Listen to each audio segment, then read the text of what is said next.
एक राजा हुए प्राचीन बरही, जिनको जो रोज यज्ञ किया करते थे, पर यज्ञ में पशुओं की बलि दिया करते थे। इस प्रसंग से जो लोग मांस खाते हैं या बलि देते हैं, आए दिन नवरात्रि में बलि दी जाती है नन्हे नन्हे पशुओं को, वो लोग भी इस कथा से, भागवत द्वितीय चतुर्थ स्कंद की कथा है, पुरंजनोपाख्यान। तो राजा पशुओं की बलि दिया करते थे। नारद जी आए एक दिन, बोले कि राजन तुम यज्ञ तो करते हो, ये बहुत अच्छी बात है, पर जो तुम यज्ञ में पशुओं की बलि देते हो यह बहुत खतरनाक है, इसका परिणाम तुम्हें इतना भयावह होगा। तो राजा ने कहा महाराज मैं क्या गलती करता हूँ? अरे हमें वैदिक ब्राह्मणों ने बता दिया कि यज्ञ करो, यज्ञों में पशुओं की बलि दो, उससे भगवान बहुत प्रसन्न होते हैं, यज्ञ भगवान, हम ऐसा करते हैं।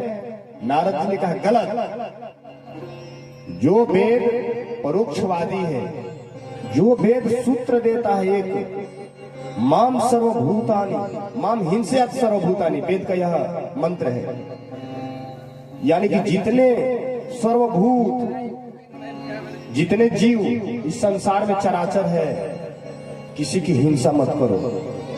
जब वेद एक शब्द में बोल रहे किसी की हिंसा न करो, तो फिर आपको किसने आदेश कर दिया कि आप बलि दो? यह सरासर गलत करते हो राजा। और तुम परिणाम देखना चाहते हो, एक बार सिर ऊपर करके देखो। तो जैसे ही राजा प्राचीन बरही ने अपना सिर ऊपर उठा के देखा, तो अब तक जितने पशुओं को काटा था सभी पशु ऐसे चिखार मार के, आवाज गर्जना करते हुए, आंख दिखा करके राजा को निहार रहे थे। राजा जैसे देखा उन सबको, पशुओं को, डर के मारे भयभीत होकर नारद जी से पूछा महाराज ये सब पशु मुझे इस तरह क्यों देख रहे हैं?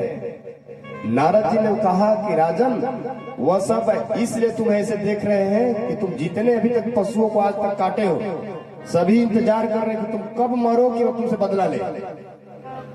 अब जैसे ही राजा ने सुना यह बात, तो भयंकर भयावह उसको भय हुआ।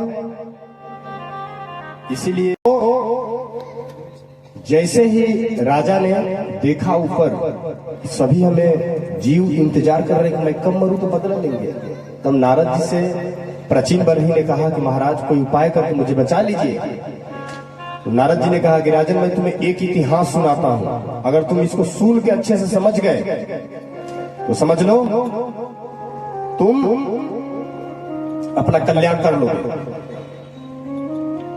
राजा ने कहा कि मैं अपना कल्याण करने के लिए तो यज्ञ कर रहा था, पर हमें लोगों ने बता दिया कि यज्ञ में हिंसा करो, पशु की बलि दो, तो मैं ऐसा करता था। नारद जी ने कहा कि देखो, जब शास्त्र वेद एक ही है, लेकिन वेद शास्त्र को सब नहीं समझ पाते हैं उसके अर्थ को। वेद परोक्षवादी है। नारद जी ने एक बार पूछा था प्राचीन बरही के पुत्रों से कि चलो बताओ बच्चों, विचित्र भाषा बोलने वाले हंस का क्या नाम है? तो उन लोगों ने कहा था कि मुझे नहीं पता। उत्तर में नारद जी ने बताया था कि विचित्र भाषा बोलने वाले हंस का नाम है शास्त्र। शास्त्र कहता कुछ और है, अर्थ उसका कुछ और निकलता है। जैसे एक गांव में एक ठाकुर साहब रहते थे, उनको माड़ पीने की आदत थी। जैसे आप सभी घर में चावल बनाते हैं तो चावल का पानी जो निकाला जाता है चावल बन जाने के बाद, उसको माड़ बोलते हैं। तो उन्हें माड़ पीने की आदत थी, पर इस बात को कोई नहीं जानता था, केवल ठाकुर साहब जानते थे, उनकी पत्नी जानती थी। अब कोई जान जाए गांव मोहल्ले के लोग कि ठाकुर साहब माड़ पीते हैं रोज, तो बड़ा शिकायत की बात होगी। लेकिन एक दिन क्या हुआ कि बहुत सारे ठाकुर साहब के दरवाजे पे लोग आए थे उनसे मिलने के लिए, व्यापार करने हेतु। उसी में मीटिंग में ठाकुर साहब बिजी थे और सुबह सुबह का समय था।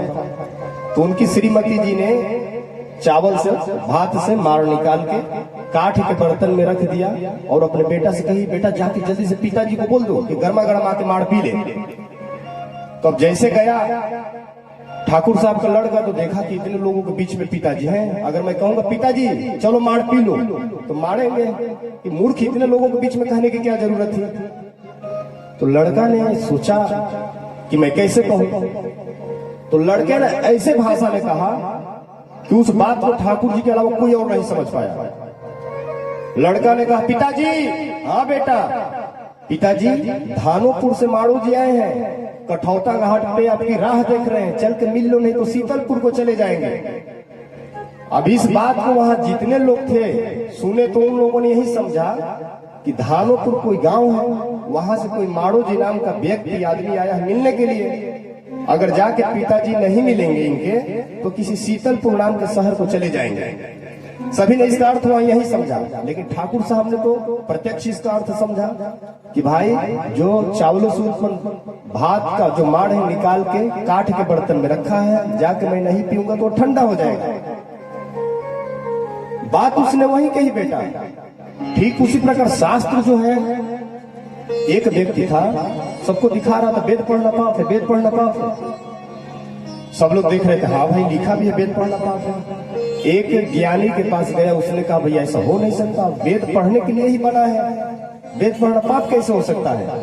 लाओ मैं देखूं। जैसे देखा है तो सच में लिखा था वेद पढ़ना पाप है, पर पीछे का जब पन्ना पलट के देखा तो लिखा था अशौच अवस्था में वेद पढ़ना पाप है। तो पीछे की बात तो उसने छिपा रखी है, आगे की बातें सबको दिखा रहा है वेद पढ़ना पाप है, वेद पढ़ना पाप है।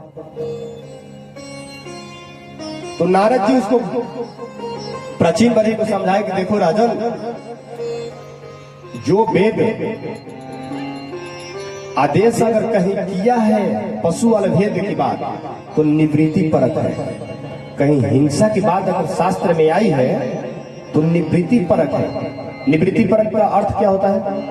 एक उदाहरण से समझो। जैसे एक लड़का था, आश्रम में पढ़ता था, विद्यालय में, मानो जिस विद्यालय में रुका हूं वैसे विद्यालय में पढ़ता था। उसको बीड़ी पीने की आदत थी, तो बीड़ी पीता था। लड़कों ने देखा तो जाके गुरुजी से शिकायत कर दी, गुरुजी वो बीड़ी पीता है। मास्टर साहब ने उसको बुलाया, क्यों रे मूर्ख, तू जानता नहीं कि विद्यालय में धूम्रपान करना निषेध है, तुम बीड़ी पीते हो?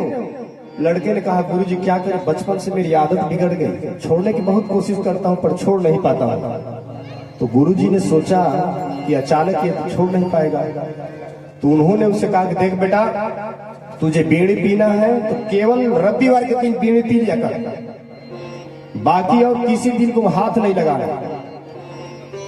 लड़का ने भी मान गया। गुरुजी ने रविवार को इसलिए कहा बीड़ी पीने के लिए कि जो लड़का रोज पीता है, दिन भर पीता है, वो केवल सप्ताह में एक दिन बीड़ी पिएगा तो 6 दिन में छूटा, और धीरे धीरे वो भी एक दिन छूट जाएगा। छोड़ने के उद्देश्य से उन्होंने कहा कि एक दिन हफ्ते में बीड़ी पिया कर। लेकिन हुआ क्या, गुरुजी चले गए बाहर। जैसे रविवार आया तो जो लड़का छिप के बीड़ी पीता था वो सबको दिखा के पीने लगा। सभी लड़के बोले क्यों रे, अब तू सबके सामने बीड़ी पीता है, आने तो गुरुजी को शिकायत करते हैं। उसने कहा जाके कह देना गुरुजी से, गुरुजी ने स्वयं कहा है कि बेटा रविवार के दिन बीड़ी पियो, रविवार के दिन बीड़ी पीना चाहिए। तो लड़कों ने कहा सच में गुरुजी ने ऐसा कहा है? भैया मैं अपनी सौगंध खा के कह रहा हूँ, कसम, गुरुजी ने ही कहा है कि बेटा रविवार के दिन बीड़ी पीना चाहिए। तो जो लोग नहीं पीते थे बीड़ी वो भी पीना शुरू कर दिया। अब बताइए अर्थ का अनर्थ हुआ कि नहीं? गुरुजी ने बीड़ी पीने का एक दिन उसको आदेश इसलिए किया था कि जो उसकी आदत रोज की वो धीरे धीरे छूट जाए। तो जो लोग ना पीते तो उसको भी उन्होंने लाइन लगा दिया। ठीक उसी प्रकार जो लोग मांस खाने वाले थे, जो मांस के बिना नहीं रह पाते थे बिना खाए, तो उनके लिए वेद ने आदेश किया कि जब तुम्हें मांस खाना है तो अमुक समय कभी एक यज्ञ करो बड़ा सा, उस यज्ञ में कभी एक पशु की बलि देके तुम प्रसाद के रूप में ले सकते हो। तो ये बताइए कभी काल साल 2 साल में एक यज्ञ होगा इतना बड़ा, तब जाकर के एक पशु कटेगा। जो रोज रोज कट रहे थे पशु वो तो बच गए ना, वो तो बच गए। तो वेद कभी हिंसा की बात नहीं कह सकता। परीक्षित बढ़ी ने कहा कि महाराज कैसे भी करके मुझे बचा लो नरक से। नारद जी ने कहा सुनो, एक मैं तुम्हें कथा सुनाता हूं, ये बात तुम समझ गए तुम्हारा कल्याण हो जाएगा। राजन 2 मित्र थे, एक का नाम था पुरंजन, एक का नाम था अभिज्ञा। दोनों शाश्वत सखा थे। और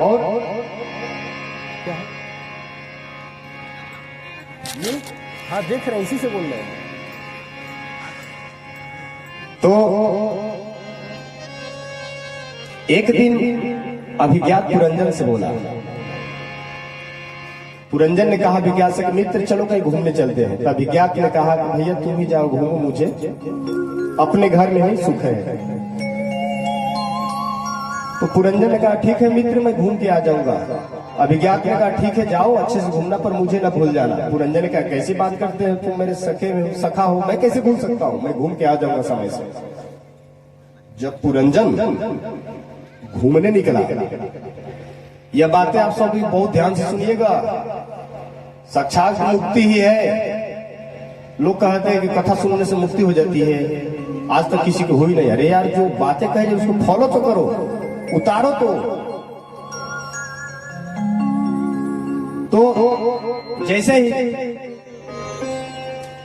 पुरंजन घूमने निकला तो पहले छोटा शहर घूमा, छोटा शहर जैसे मान लो बेलथरा घूमा, और जो अगल बगल छोटे छोटे शहर घूमा। फिर आगे बढ़ा तो कुछ और बड़ा शहर घूमा, बलिया बनारस, और थोड़ा बड़ा हुआ तो और बड़ा लखनऊ दिल्ली शहर घूमा, और थोड़ा आगे बढ़ा तो अमेरिका इत्यादि। घूमते घूमते शहर एक जगह पहुंचा तो देखा कि 9 दरवाजे का एक नगर है। थोड़ी इको कम करा दीजिए ना। और वहां जैसे ही 9 दरवाजे का नगर एक दिखाई दिया सुंदर, देख के पुरंजन उस नगर को मोहित हो गया। और जैसे नगर में प्रवेश किया तो दरवाजे पर एक सुंदरी कन्या थी और 5 सैनिक थे। तो उन्होंने कहा देवी जी आप कौन हैं? तो उन्होंने कहा, सुंदरी कन्या ने कि देखो ये नगर की मैं मालकिन हूं, मेरा नाम पता नहीं, मेरे माँ बाप का पता नहीं। पुरंजन ने कहा कि आपका विवाह हो गया है? उस कन्या ने कहा नहीं मेरा विवाह तो नहीं हुआ। पुरंजन ने कहा देवी जी मेरा भी विवाह नहीं हुआ। तो दोनों ने एक दूसरे को बरमाला पहनाई, चाय मई हो गई। अब जैसे विवाह हुआ तो उस कन्या ने अपना परिचय दिया कि देखो ये मेरा 5 मेरे सैनिक हैं जो दिन रात इस नगर की रखवाली करते हैं, और यह 360 मेरे गोरे गोरे सैनिक हैं और 360 काले काले सैनिक हैं। यह सब हमारी रखवाली में रहते हैं। जैसे उस नगर में पुरंजन रहने लगा, पुरंजनी के साथ इतना प्रेम हो गया कि पुरंजन रोए तो पुरंजनी रोए, पुरंजन खाए तो पुरंजन खाए, पुरंजनी हंसे तो पुरंजन हंसे, स खेला दिखा देती सखा। जैसे जैसे पुरंजनी नाचे तो पुरंजन नाचे। इतना प्रेम हो गया दोनों पति पत्नी में। अब क्या हुआ, एक जरा देवी नाम की कन्या थी, वो जिससे विवाह करने के लिए कहती थी, लोग उनको उसको देख के भाग जाते थे। तो बड़ी दुखी थी कि हमसे कोई विवाह नहीं करता। तो एक राजा चंडवेग नाम का था, चंडवेग राजा के पास गई और जाकर के बोली, राजा मैं बहुत दुखी हूं, हमसे कोई विवाह नहीं करता। तो राजा ने कहा कि देवी मैं तुमको आज से अपनी बहन बना लेता हूं, और यह मेरे सैनिक है, ये मेरा भाई प्रज्वार है, तुम जाओ नगर भ्रमण करो, जो तुम्हें दिखाई देगा उसी से विवाह करना। अगर वो भागेगा तो मेरे सैनिक जबरदस्ती पकड़ के उसी से तुम्हारी विवाह कराएंगे। और यह मेरा भाई प्रज्वार है, इसको भी साथ ले लो, सेनापति बना लो। अब जरा देवी प्रसन्न हो गई। जैसे नगर भ्रमण करने पहुंची तो वहीं पुरंजन का नगर दिखाई दिया। अब उस पे जैसे हमला बोले तो जो पुरंजन के नगर के 5 सैनिक थे जो दरवाजे पे दिन रात रखवाली करते थे, वो भी घायल हो गए, मारपीट में भग गए। जो और 10 सैनिक खड़े थे अंदर, वो भी घायल हो गए। और जाकर के जरा देवी ने पुरंजन को बंधक बना लिया। अब जैसे पुरंजन को रस्सी में बांधे तो पुरंजन रोने लगा, हाय मेरी पुरंजनी, हाय मेरी पुरंजनी, मैं अपनी पत्नी पुरंजनी के बिना नहीं रह पाऊंगा। इतना पुरंजनी के प्रेम में दीवाना पुरंजन अपनी पत्नी के वियोग में अपना प्राण ही त्याग दिया। इसलिए और यह देखने को भी मिलता है संसार में कि पति पत्नी में कभी इतना प्रेम हो जाता है कि कदापि अगर पत्नी ही चल बसे तो पति इतने शोक में हो जाते हैं कि 1-2 साल बाद पता क्या वो भी चल बसे। इतनी आसक्ति, पत्नी को भी इतनी आसक्ति हो जाता है कि अगर पति चल बसे तो उनके बिना बस बेसुध। और कल हमने उदाहरण दिया था कि संत में और हम में यही अंतर है। जो संत होते हैं ना, सूखे गड़ी गोला के समान होते हैं। गड़ी गोला ऐसे बजाओगे ना तो उसमें बजेगा डब्बा जैसा, जैसे फोड़ोगे तो गड़ी गोला अलग गया, खोपड़ी अलग गया। और हम लोग कच्चे नारियल की तरह रहते हैं, अंदर चिपके रहते हैं गड़ी गोला में। जैसे नारियल फोड़ो, नारियल के साथ हम भी फूट जाते हैं। कोई परिवार में मर गया तो उसके साथ हम भी चिंता की शोक में टूट जाते हैं। तो पुरंजनी के प्रेम में दीवाना पुरंजन अपनी पुरंजनी को याद करते करते शरीर छोड़ दिया, मर गया। तो शास्त्र का नियम है अंते यामति सागति, मरते समय जिस चीज का चिंतन करोगे अगला जन्म में वही बनोगे। तो स्त्री का चिंतन करके हुआ ना, अपनी पत्नी का चिंतन करके मारा तो अगला जन्म स्त्री बना। जो आज का पुरंजन है अगला जन्म में स्त्री बना। धीरे धीरे वही आज का पुरंजन बड़ा हुआ, उसका विवाह हो गया एक मल्यध्वज राजा के साथ। अब समय आया एक दिन वो मल्यध्वज राजा भी चल बसे, तो उन्हीं का पतिव्रता पत्नी जो आज का पुरंजन है मल्यध्वज राजा की अगले जन्म में पत्नी बन करके और चीता पे सती होने जा रहा था। इतने में जो उसका पुराना मित्र जो अभिज्ञात है वो दौड़ा दौड़ा आया, बोला वो मित्र ये क्या कर रहे हो, किसके साथ तुम सत्ता हो रहे हो चीता पे। पुरंजन ने कहा कि भैया मैं तो अपने पति के साथ सती हो रही हूँ और तुम मुझे मित्र कैसे बोले। मैंने अपने आज तक अपने पति के सिवा किसी को मित्र नहीं बनाया। अभिज्ञात ने कहा कि वाह भैया वाह, बड़े तुम पतिव्रता बने भय हो। अरे तुम भूल गए, मैं तुम्हारा पुराना मित्र वही अभिज्ञात हूँ जो हम दोनों एक साथ मानसरोवर के हंस बन के खेला करते थे। और तुम घूमने क्या निकले थे, मुझसे वादा करके घूमने जा रहा हूँ शहर, और तुम ऐसे घूमे कि तुम मुझे ही भूल गए। जैसे अभिज्ञात ने बचपन की एक एक बातें याद दिलाई, पुरंजन ने बुद्धि पे जोर मारी, उसको याद आया कि ये तो मेरा मित्र अभिज्ञात है। तो जो आज का पुरंजन था पतिव्रता स्त्री बन के जो सती होने जा रहा था, अपने पूर्व मित्र को पहचान के उसके साथ घर को चला गया लौट के। नारद जी ने कहा राजन प्राचीन बरही, क्या ये कथा तुम्हें समझ में आई। प्राचीन बरही ने कहा महाराज जी कथा तो बहुत अच्छी लगी पर इसका अर्थ नहीं समझ में आया, कृपया करके इसका अर्थ समझाइए। आप सबको ये कथा अच्छी लगी, समझ में आया, पर इसका अर्थ समझिए, इसका अर्थ क्या है। अभिज्ञात और पुरंजन यह दोनों शाश्वत सखा है। अभिज्ञात का अर्थ है परमात्मा और पुरंजन का मतलब है जीवात्मा। तो जीवात्मा परमात्मा दोनों शाश्वत सखा है। जीवात्मा बोलता है परमात्मा से कि प्रभु मैं घूमना चाहता हूँ, तो भगवान बोलते हैं जाओ प्रेम से घूमो पर मुझे मत भूल जाना। तो यह जीवात्मा बोलता है कि नहीं प्रभु आपको कैसे भूलूंगा। वह घूमने के लिए वहां से निकलता है और घूमते घूमते पहले छोटा नगर घूमता है। छोटा शहर घूमने का मतलब क्या, पहले चीटी बना, चीटा बना, मच्छर बना, और थोड़ा बड़ा शहर घूमा, कुत्ता बना, बिल्ली बना, और थोड़ा बड़ा शहर घूमा, गाय बना, हाथी बना, भैंस बना। ऐसे घूमते घूमते उसे 9 दरवाजे का नगर दिखाई दिया। 9 दरवाजे का नगर यही मनुष्य शरीर। इसमें 9 दरवाजे हैं, आप गिन लेना। 2 आंख है, 2 कान है, 2 नाक है, मुख है, एक गुदा द्वार, एक मूत्र द्वार और एक ब्रह्मरंध्र। यहीं से प्राण निकलते हैं किसी का।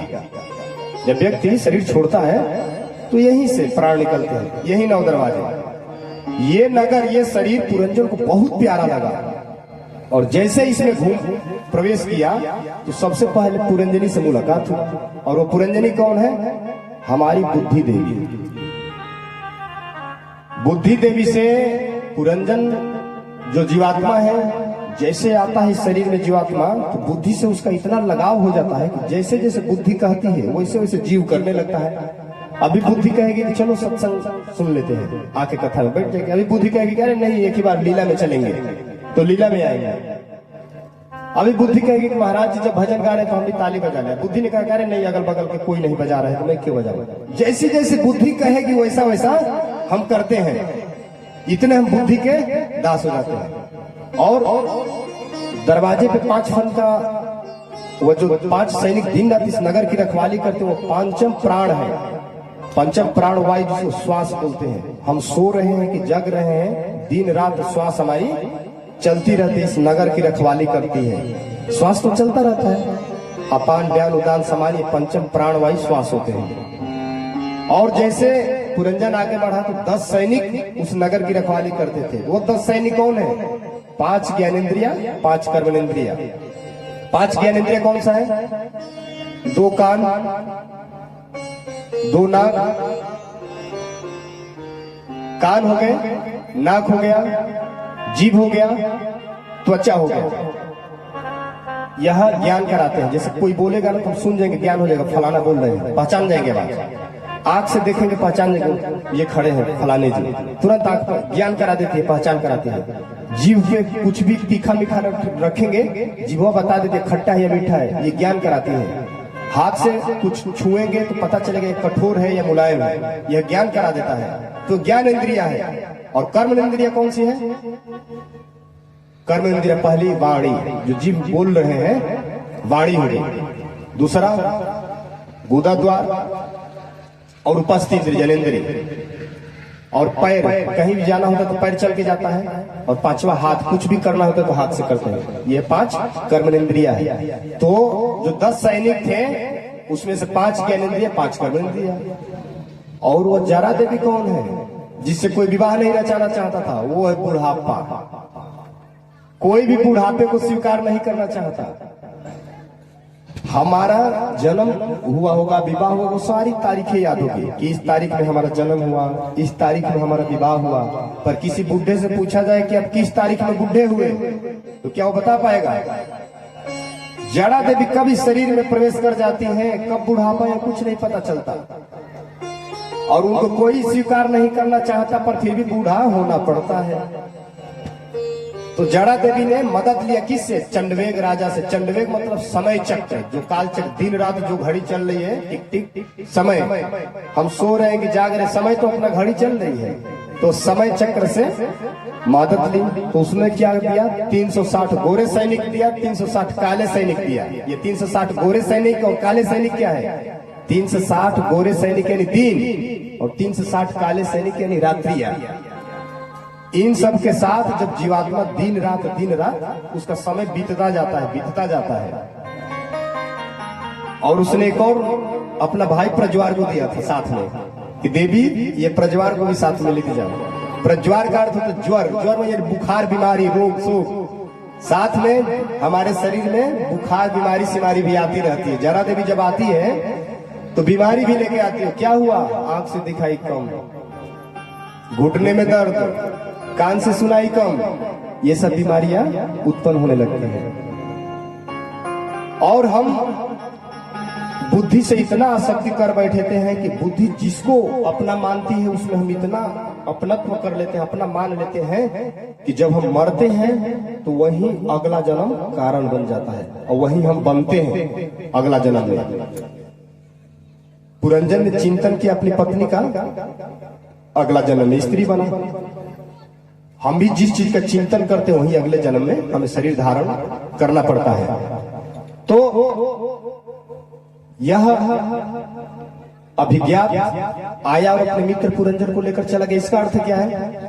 कि हम ऐसे ही शहर घूमने निकले हैं, बहुत समय से घूमते घूमते भ्रमण कर रहे हैं, पर वही गुरुदेव अभिज्ञात गुरु का रूप धारण करके आकर के हमें बताते हैं कि माया के हो पुजारी, आगे की कुछ खबर है? इस घर से भी बढ़ के दूसरा भी घर है। और ऐसा हमें बोध करा करके अपने घर को ले जाते हैं।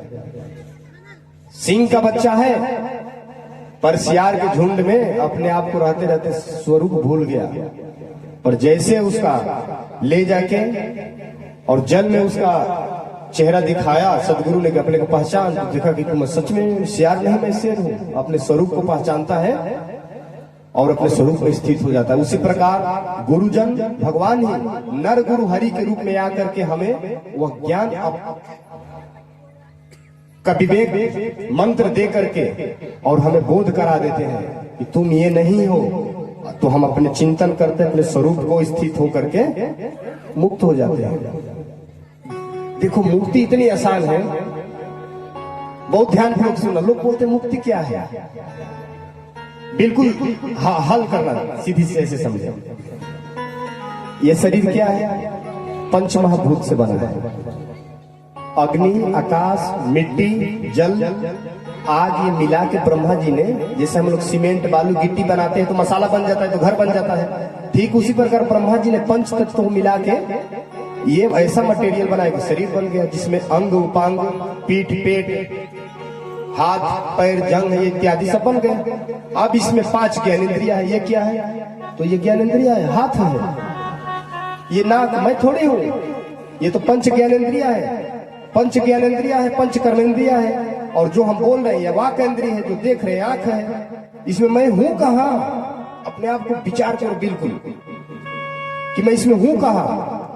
जो बोल रहे हैं वो इंद्रिया है, ये शरीर है, ये जो सारा कर्म करा रहे हैं वो अंतःकरण है। मन, बुद्धि, चित्त, अहंकार। मैं न मन हूं, न बुद्धि हूं, न चित्त हूं, न अहंकार हूं, न इंद्रिया हूं, न शरीर हूं, तो मैं हूं कौन?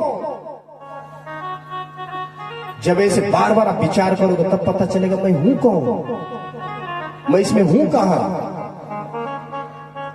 तब आपको पता चलेगा कि वो जो सतोगुण, रजोगुण और तमोगुण का जो प्रकाश पड़ रहा है इसके ऊपर, यंत्र के ऊपर, वैसा ही जैसा जैसा वो सतोगुण आया तो सातों गुण कर्म करा देगा, चलो यज्ञ कर ले, कथा सुन ले। अभी रजोगुण आएगा तो चलो वहां चाट समोसा खा ले।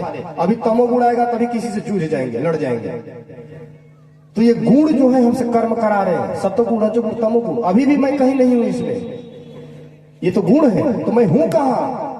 अपने आप को ढूंढो, तब पता चलेगा कि मैं हूं ही नहीं। तो वही ज्ञान होता है, ब्रह्म नहीं, माया नहीं, नहीं जीव नहीं काल, अपने ही सुधिना रहियो, एक रहो नंदलाल। मैं हूं ही नहीं, केवल आप ही हो, प्रभु केवल आप ही हो। उसको ज्ञान हो जाता है कि केवल आप ही हो सब रूप में, आपके सिवा कुछ नहीं है। अब भगवान ने कितना स्पष्ट कहा, मत्तः परतरं किंचित् नास्ति तस्य धनंजय मयि सर्वमिदं प्रोक्तम् सूत्रे मणिगणाइव। अर्जुन यह सूत्र याद कर लो, किंचित मात्र मेरे सिवा कुछ नहीं है, दूसरा मैं ही बना हूं।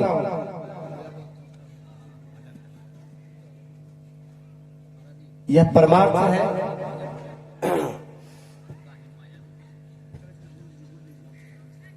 अगर इसको यही यहाँ आने का सच बताए, बाकी गाना, भजन, ये सब तो बहुत होता है, लेकिन अगर ये स्वरूप को पहचान लिए और उसमें स्थित हो गए, बार बार चिंतन करना, तो जानते हैं चतुर शिरोमणि हो जाएंगे। घर परिवार में रहते हुए प्रेम पूर्वक व्यवहार निभाएंगे।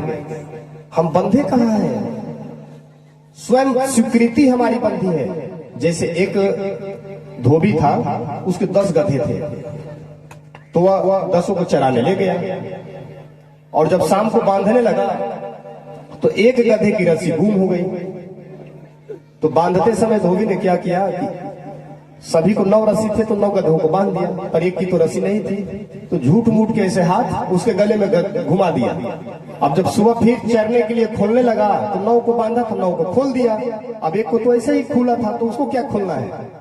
अब उसको कितना भी डंडा मारे कि जाए चरने के लिए, हिल ही नहीं रहा। अब कितना भी डंडा बजाओ, नहीं जा रहा है। गधा समझ रहा है कि मुझे खोल नहीं रहा है, केवल मार रहा है।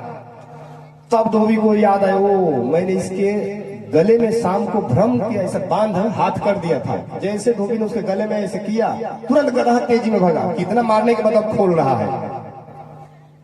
तो गधा अपने आप को बंधा हुआ समझ रहा है, मान लिया है। उसी प्रकार हम लोग मान लेते ये मैं हूं, तब बंध गए। नहीं तो आप हल करो माना संख्या से, किसी में मैं हूं कहां? जीते जी मुक्त हैं।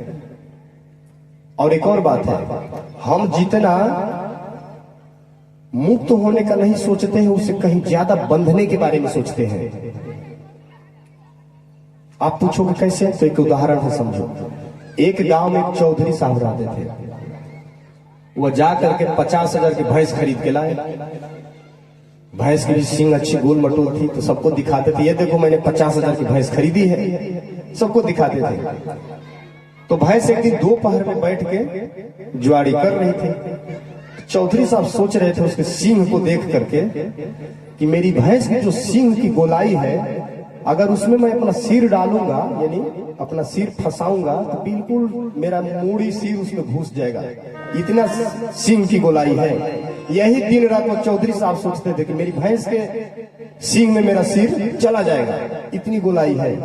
तो एक दिन भैंस दोपहर में ऐसे सोई थी, अपना जवाड़ी कर रही थी। तो चौधरी साहब ने सोचा कि आज प्रैक्टिकल करके देखता हूँ कि मेरा सिर फंसता है कि नहीं, घुस जाता है कि नहीं। तो भैंस के सींग में जाकर के सिर ऐसे जैसे घुसाया तो इनका अंदाजा बिल्कुल फिट बैठा, सिर इनका घुस गया भैंस के सींग में। पर भैंस को अटपटा सा मालूम भार पड़ा। तो भैंस मोटी बुद्धि की, वो तुरंत खड़ी हो गई। अब जब भैंस खड़ी हुई तो चौधरी साहब उसके सींग में लटक गए। अब भैंस को जब कुछ नहीं दिखाई दिया सामने, तो भैंस और छटपटाने लगी। छटपटाते खूंटे को तोड़ दिया रस्सी को। अब भागी शहर की तरफ। सब 10 लोग पकड़ रहे हैं कि भाई चौधरी साहब भैंस के सींग में कैसे फंस गए। सब चिल्ला के पूछ रहे चौधरी साहब कैसे सींग में फंस गए। तो चौधरी साहब बोले पहले निकाल तो तब बताऊंगा।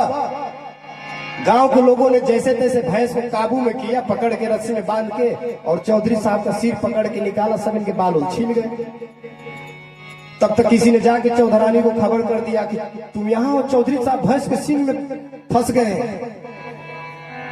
अब इधर से चौधरी साहब गए, चौधरानी पूछी अरे तुम कहाँ भैंस के सींग में अपना सिर फंसा लिए थे, मैं सुनी कि तुम भैंस के सींग में फंस गए हो। चौधरी साहब ने बोला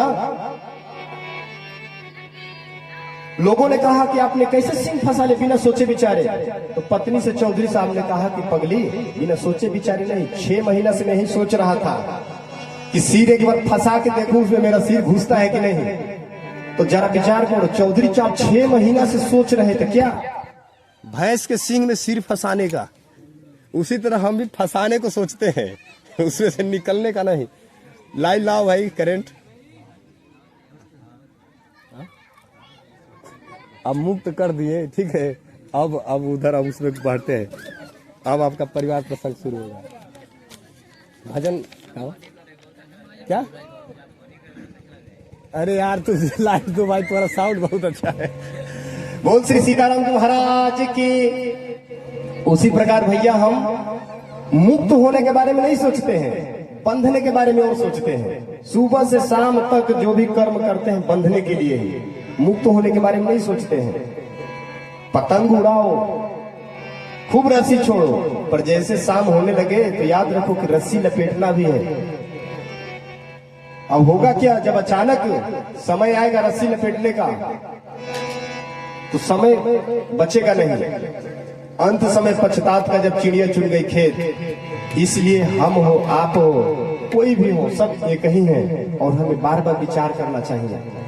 इसी को, मुक्ति को, जो मैं इतनी सी बातें बताई, इसी के लिए इतने साधना, इतने जब तक नियम यज्ञ अनुष्ठान इतने प्रकार तरह तरह के बताए जाते हैं।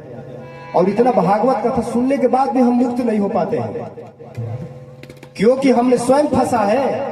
हम स्वयं फंसे हैं तो स्वयं हमें निकलना पड़ेगा। अब फंसे कहाँ हैं? मान बैठे हैं, स्वीकृति कर लिए हैं।